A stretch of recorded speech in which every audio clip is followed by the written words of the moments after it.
A painting worth nothing on Monday sells for millions on Friday, and here's the trick: nobody knows why.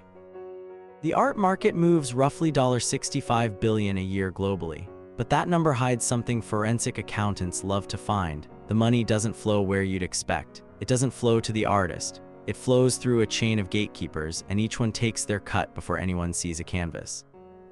Exhibit 1: the gallery model. The gallery owner signs an artist to a contract. The artist produces work. The gallery displays it, handles all marketing, pays rent on prime real estate, and when a piece sells, typically for $5,000 to $50,000, the gallery takes 50%. The artist gets the rest, minus any loans they took to make the work. But here's where it gets interesting. That $50,000 painting doesn't just sit on a gallery wall. A collector buys it. A year later, they flip it at an auction house. The auction house, Sotheby's, Christie's, or a regional competitor, takes another 10 to 25% on the hammer price, plus fees from the buyer. $50,000 painting becomes $75,000 at auction. The house takes $15,000. The original artist sees zero. Exhibit 2: the secondary market feedback loop. Once a work enters the secondary market, resale, it gains what's called price discovery. Collectors, dealers, and institutions bid against each other. That competition sets a new floor. An artist whose work sold for $15,000 in 2015 might see pieces trade for $80,000 by 2023. But the artist doesn't profit from that appreciation, only the owner does. This creates perverse incentives. Collectors don't buy art to love it, they buy it to hold it, wait for value to climb, then sell. Dealers know this, so they cultivate scarcity. If an artist is too prolific, supply floods the market. Prices fall. Dealers tell artists to produce less, slower. Artificial scarcity drives artificial value. Exhibit 3: the prestige multiplier. A museum acquires a painting.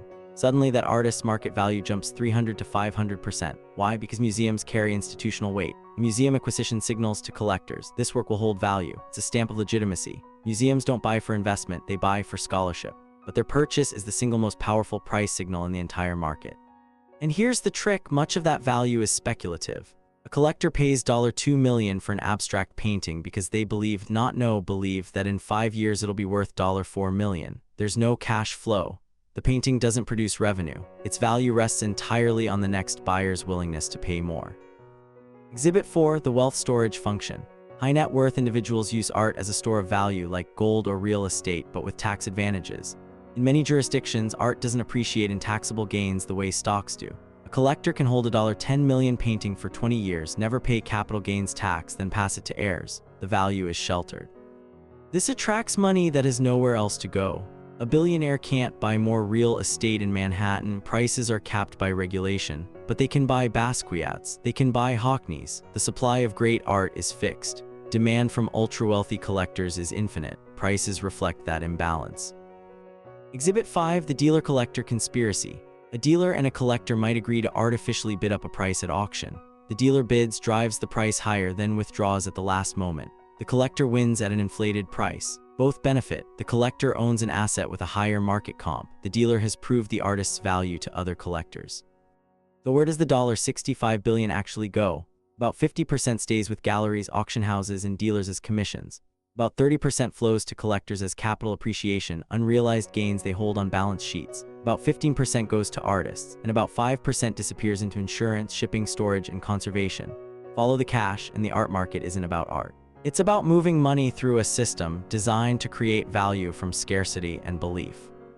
The art market works because it's built on 3 things: gatekeeping, only certain voices decide what's valuable; scarcity, supply is fixed, demand is infinite; and opacity, prices are negotiated in private.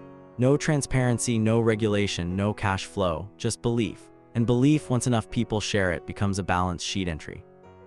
This video is for educational and informational purposes only and is not financial advice. Always do your own research.